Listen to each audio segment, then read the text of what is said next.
We've got the Cincinnati Bengals heading to Kansas City to take on the Chiefs as 1.5-point dogs. This is Showdown coverage brought to you by SharpFootballAnalysis.com. I'm your host, Adam Wilde, and let's jump right into the slate. So Patrick Mahomes right there at the top is the elephant in the room. We saw him run about 60 yards, and it seems like everybody's pretty comfortable with how the ankle looked because the line changed from plus 1 for the Chiefs to -1.5 at home. I think it's closer to a little bit of a pick 'em with the way the Cincinnati Bengals have been operating of late, but obviously Arrowhead is or Burrowhead, right, is going to be bumping, and that's gonna, I guess, provide a 1.5 point edge, not the 3 points that we've seen in the past. So Patrick Mahomes is the decision point of the slate. He is going to be rostered around 50% of the time. He's a player that we're usually seeing at 80% roster, 75 sometimes. And a captain, he's only going to be around 15% rostered as opposed to the 20 to 25 that we're usually accustomed to seeing. So, if you are a firm proponent of the world where Patrick Mahomes is better when he's limited to the pocket, which I have seen the analysis and I get the numbers, but I don't really understand how we would prefer to isolate Patrick Mahomes to just the pocket, but whatever. If you feel like he can be as good or better with limited mobility, then you're going to want to be heavily overweight on Patrick Mahomes. If you feel like he is not going to be limited at all by the ankle, he's going to be just as mobile. We did see him limp for about a 9 yard carry last week for a first down. He hopped like one, two, or three times in there, but he did get a 9 yard carry. So if you think he's capable of doing that multiple times a game, then you want to be heavy on Patrick Mahomes. Pretty much your entire decision on which side you're going to be overweight on is how you feel about Patrick Mahomes. He's the most expensive player of the slate. You're getting him at lower roster percentages than you've seen all year. If you play Patrick Mahomes, you're going to want probably 100% Travis Kelce. If you've looked at his numbers over the playoffs during this entire Patrick Mahomes era, you're talking about 10 targets, you're talking about 100 yards and probably a touchdown. So, if you are playing Patrick Mahomes and fading Travis Kelce, you're giving yourself like something like a 12% chance of success, as opposed to just playing Kelce, just playing Mahomes, understanding that that's going to be obviously super popular and just getting unique with your other four plays because it doesn't really help you to completely fade Kelce and then just not get there. I mean, if you're just shooting darts for the top in a really large field tournament, then you can do something like Patrick Mahomes, Juju, and Cole or something like that. But I would just lock Kelce in any Patrick Mahomes captain lineups and move on from there. So that's the two main players from Kansas City. And if you're playing Patrick Mahomes and Travis Kelce, then you're probably going in all in on Kansas City because you're not going to afford a 4-man Cincinnati stack with Patrick Mahomes and Travis Kelce. So if you've made that decision, then you're going one route. I'll be going the other route, which is taking all the value that Cincinnati has to offer, independent of how I feel about Patrick Mahomes. It's just closer to a pick 'em in my mind. Usually we're leaning on the favorite a little bit, but in this situation, I don't see either team as a clear favorite. So I'm going to take the value on the Cincinnati side. I have no questions on the Cincinnati side. I have better ancillary options on the Cincinnati side. On Kansas City, you're talking about having to play Marquez Valdez-Scantling, Kadarius Toney, guys like that. On Cincinnati, you're talking about Tyler Boyd, Hayden Hurst. Even Samaje P runs a pretty nice ancillary piece that we'll end up talking about here. So I just feel like I'm more comfortable with the Cincinnati side, and I feel like I can get a lower cumulative ownership on the Cincinnati side of the ball with still viable lineups. So that brings us to Jamar Chase, who Joe Burrow connected with quite a bit last week. I mean, that touchdown probably should have been a touchdown 10 years ago. That's a touchdown, but Jamar Chase's second touchdown does not count. Otherwise, it's a pretty clear-cut day for Jamar Chase and Joe Burrow stack. So Jamar Chase is another player that you want to capitalize on at captain because he's going to be so popular, but usually when you want to be overweight on a popular player, you get overweight at captain, and then you can really leverage the field. So when that player does have that blow up game, you've already got that leg up with that 1.5 points ahead of the field. Joe Mixon is interesting because he's not been as involved as a receiver, so he's kind of negatively correlated with Joe Burrow. In fact, if you want to play Kansas City and you are going to fade Joe Burrow, then you're probably going to be overweight on Joe Mixon because if he has a successful day on the ground, like one of those really successful slate breaking days, then you're gonna have limited Joe Burrow. In fact, I would like to play some Joe Mixon 2 by 4. So Joe Mixon at captain with one other Bengal and then 4 Kansas City. If I go that route to where I'm not playing Joe Burrow, just to really hammer home that leverage over the Bengals passing attack. I think if you don't have Burrow or Chase in your lineup, you have to actively bet against them. And the only way to really do that is with Joe Mixon and Samaje Perine. And I don't mind playing them in the same lineup together, to be honest. T. Higgins is the wild card in this situation because he is 8,400. That is pretty expensive. And there's a big gap between him and the next viable player, which is Jerick McKinnon and Isaiah Pacheco. Is he worth the 8,400? Well, on his good day, yes, absolutely. And he's cheap enough from Joe Mixon to where it's not a simple, well, why don't I just go up to Joe Mixon? Well, you're talking about $1,400, right? So T. Higgins is just kind of sitting there in no man's land at 8,400, where we know that his roster percentage is going to be close to 30%. And we know that he has slate winning upside, but he's also got the ability to give you 3 catches for 30 yards, right? So I think if you're going to go with Joe Burrow at captain, similarly that I recommended with Jalen Hurts, you're going to want to go multiple great options for Joe Burrow and then add in an ancillary option like Trenton Irwin. So you could go Joe Burrow captain, Jamar Chase, T. Higgins, I will say, if I've got Jamar Chase at captain, I probably don't want to go T. Higgins. I don't think that there's enough juice there to where you could find a lineup that Jamar Chase is the optimal captain and you still get Joe Burrow and T. Higgins in the flex. So if you go either T. Higgins or Jamar Chase at captain, I'm probably avoiding the other. But if you have Joe Burrow at captain, just lean in. Same thing with Jalen Hurts, AJ Brown, and Devonta Smith. Just lean in. Go Joe Burrow, Jamar Chase, T. Higgins, throw Tyler Boyd or Hayden Hurst in there, and then fill it with the rest of the Chiefs that you can fit. So T. Higgins definitely a great option. Not going to be super highly owned, but obviously he's one of the more I guess we'll say unreliable, expensive plays on the slate. Jerick McKinnon and Isaiah Pacheco being priced the same was a good move by DraftKings. I would lean McKinnon. We've had better success out of McKinnon, and McKinnon stacks better as a pass catcher. So it depends what you're doing with your Patrick Mahomes. If you're playing Patrick Mahomes, you're playing Travis Kelce, then you can include Jerick McKinnon as a pass catcher. I think he had more more receiving touchdowns than a lot of the best receivers in the league over that last stretch of the year. So Jerick McKinnon is obviously involved as a pass catcher.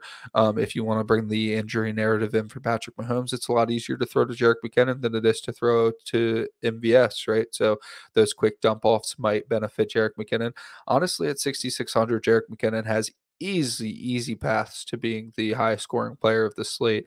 So I really don't understand going McKinnon over Pacheco in Patrick Mahomes lineups. In lineups that don't include Patrick Mahomes, I don't see why you would go with McKinnon over Pacheco. So it really just depends how you think the game's going to play out. Because if you're not playing Patrick Mahomes, you're probably thinking that he's hindered by his injury, and you're going to go Isaiah Pacheco, who's going to really probably hit his over in rushing in that case, and maybe score a touchdown or two because the red zone offense is going through the ground. So you can run on the Bengals front. I mean, we've seen how Joe Burrow and the Bengals have beat the Chiefs in the past. And from a defensive perspective, they're going to rush 3. They're not going to blitz a ton, and they're going to drop 8. So they're asking you to run, and they'll give you a lot of 5-yard rushes before they even start paying attention to the run game. I don't see a world where it's too difficult for Pacheco to rip off a couple 20-yarders and really find himself in the optimal lineup. Now, if you're playing the Chiefs, I'm not omitting Pacheco. You can play McKinnon and Pacheco in those lineups. It's just that you're going to be really thin when it comes to your last 2 spots in that case, because you've got Patrick Mahomes at captain, Travis Kelce, Isaiah Pacheco, Jerick McKinnon. Now you're probably going to have like 4,000 for your last 2 spots, and you're not going to get any of those high end Chiefs or high end Bengals options in that case. So A little difficult to do that if you wanted to play maybe McKinnon at captain, Pacheco in the flex, Kelsey, Mahomes. That probably fits just a little bit better. Juju Smith-Schuster all the way down here at 5,400 is someone who I like to look at as a bounce back candidate, somebody who's going to be very involved in the short game for Patrick Mahomes. Should eat up some of those PPR targets. Kind of similar to Travis Kelsey, but obviously has not been as successful. But we're not seeing a lot of downfield targets for Juju Smith-Schuster. So 5,400 is a little bit too low for him. He should be in the $6,000 range. And I think his roster percentage will reflect that. So he'll be around 40-ish percent. Is he that much better than Hayden Hurst? Yeah, probably. But if you're going to be stacking Joe Burrow, obviously you want to go with Hayden Hurst or Tyler Boyd over Juju Smith-Schuster. They're probably all three a toss-up. But Juju Smith-Schuster is the safest of the three. He should be the most involved. He is playing most of the game for the Chiefs. It just, again, goes down to, are you playing Burrow? You can play Burrow and Mahomes. It's just going to be very difficult. But are you playing the Cincinnati side of the ball or the Chiefs side of the ball? I'd rather cycle through Hayden Hurst and Tyler Boyd and Chiefs heavy or and Bengals heavy builds. So Bengals 4x2s, I'm good with, or 2x4s. Sorry, I'm good with going Hurst and Boyd. And just having what, maybe 50% of both in 20 max or something like that, or you can even play some lineups where you have Joe Burrow, Hayden Hurst, Tyler Boyd, and Jamar Chase. Joe Burrow, Hayden Hurst, Tyler Boyd, T. Higgins, and you omit one of the top dogs. That's also viable, and that lets you get to some of the more expensive Chiefs. So Hayden Hurst and Tyler Boyd just kind of unlock the. Anytime that I'm stacking the Bengals heavily, I love being overweight on Hayden Hurst and Tyler Boyd. I almost always go about 50% exposure to both, and that doesn't mean that they're not in the same lineups together. They are sometimes, but I like having both around 50% and just knowing that one of those ancillary Chiefs options or Bengals options are going to succeed, and one of the top end options are going to fail. I mean, we've seen Jamar Chase fail, especially at his price. It's very difficult for him to really break the slate at his price. T. Higgins, we've seen fail plenty of times. So it's not a lock that you're going to get Jamar Chase and T. Higgins in your lineup just because Joe Burrow throws for 404. That brings us down to Kadarius Toney, who's had a lot of play scheme for him lately. He's running a route on a large margin of his involvement, but he's just not involved enough. So at 4,800, you're talking about kind of like a punt, but at 4,800, like that's a very expensive punt, but he's a very good punt. Samaje Perine at 4,600 has not even close to the same ceiling as Kadarius Toney. However, he's a Bengals option that you're stacking. You can also play Samaje Perine if you're fading Joe Burrow, like I talked about earlier. You could even play Joe Mixon at captain, Samaje Perine in the flex, and the rest Chiefs if you wanted to get really unique about it.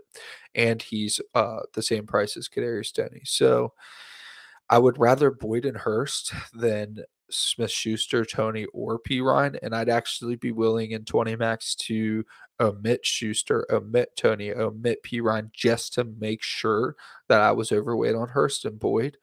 But all of them are fine plays. All of them in 150 max should be included. You should be a little bit overweight on Perine. Perine's one of my favorite players that makes my cumulative ownership stay low. So I'm definitely interested in having Perine in large field, but I just really want to hammer home having a ton of Hurst and Boyd to just make those Bengals lineups work if that's the route that you take. If you're playing Kansas City side, you still want some exposure to Hurst and Boyd because they're not going to be super rostered and they don't need big days from Joe Burrow to succeed. Both of them could get 8 catches pretty easily.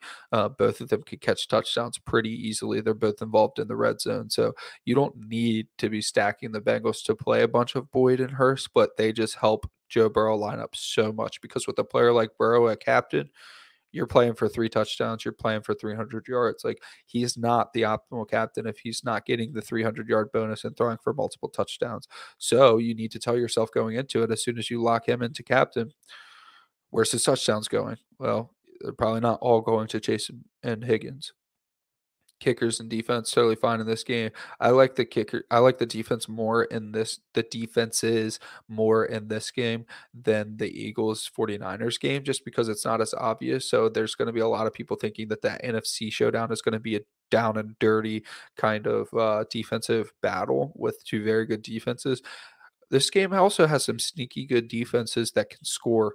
We saw the Chiefs score late in that Baltimore game. That was kind of crazy, but they've been creating turnovers a lot, and they get pressure too, even with their only three-man rushes. The reason they can rush three so much and be successful is because they are able to generate a little bit of pressure with only three-man fronts. MVS down there at 3,600 is awesome. I'm so happy to see MVS finally down in a price range that makes him appealing because we do love his archetype of player in Showdown where he's going to be like 50% rostered, or sorry, 15% rostered, and he can just go absolutely nuclear with three catches and a touchdown. We saw it with the Packers. I was always overweight on MVS with the Packers, and now we finally get him in that $3,600 range for the Chiefs. A little bit more interested if Mecole Hardman doesn't go, but either way, and Justin Watson, as you can see, is also questionable, but I'm pretty sure he's good to go. So either way, I'm interested in MVS, but if either of those receivers miss time, I'm very interested in Marquez Valdez-Scantling, and he is the type of player where I'm fine taking the 0 because I could get, a huge game out of him. Hardman don't need to talk about too much. He'll be mostly a special teams player if he is back because I think that he's still dealing with an injury. I don't think that he's going to get a full workload. Pay attention to the news going into the game tomorrow, though, because we know he's scheme touches every once in a while.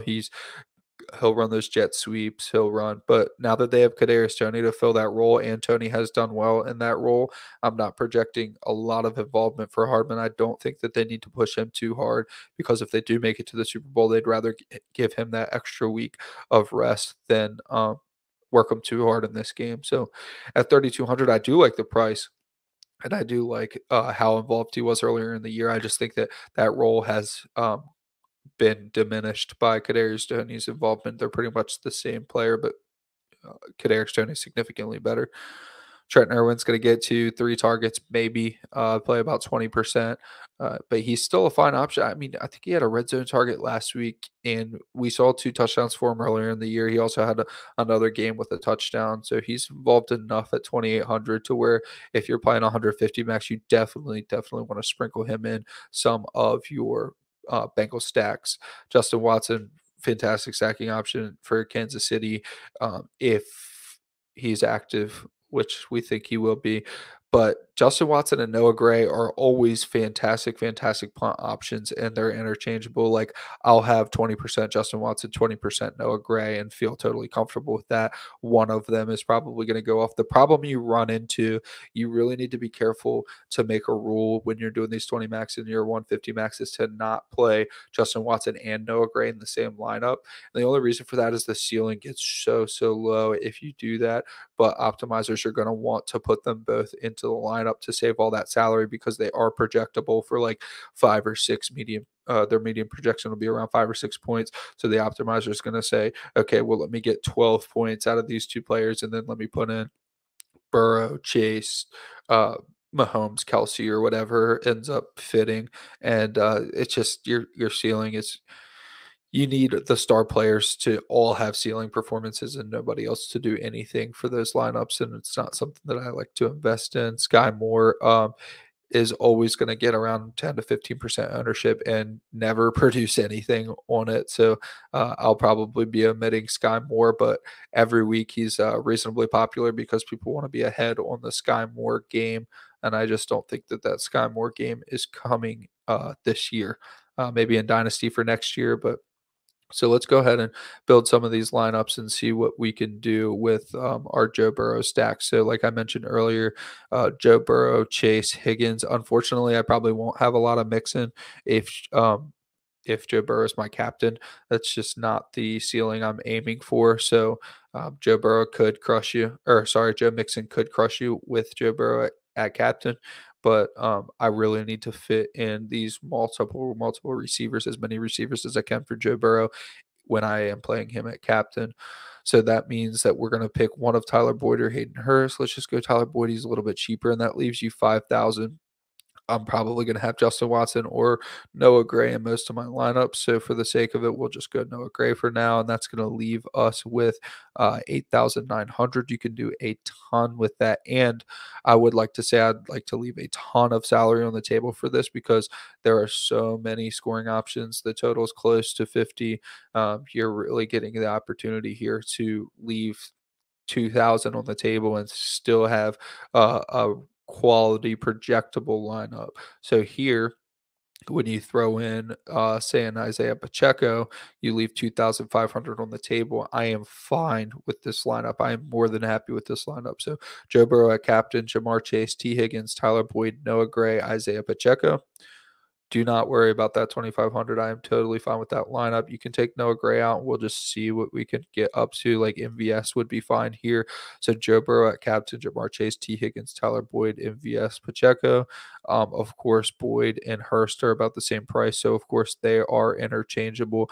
But you could do something like getting Kelsey involved. So let's just say that Patrick Mahomes gets all of his. So I'm fine playing Kelsey without Patrick Mahomes. I am not fine playing Patrick Mahomes without Travis Kelsey. So I think there are scenarios in which Travis Kelsey is the primary and only contributor for Patrick Mahomes if he's hindered at all by injury. Throw Pacheco in there, and then you still have enough money for a cheap option like Mitchell Wilcox is someone that you could even consider. We probably want to get to more. So what that means is we'll take Chase out. We'll go to T. Higgins. So we've got Joe Burrow at captain, T. Higgins, Tyler Boyd, Travis Kelsey, Isaiah Pacheco, 3,300, and we're going to need to get to like Trenton Irwin. So you've got Joe Burrow, T. Higgins, Tyler Boyd, and Trenton Irwin as your receivers. You've got Kelsey and Pacheco as the runbacks for Kansas City, and you still leave 500 on the table, which is about the minimum that I'm probably going to be leaving left over on this slate. So that's going to do it for today. Thank you all so much for coming out. This has been Showdown Coverage brought to you by SharpFootballAnalysis.com. Good luck on the slate, and we'll see you for the Super Bowl.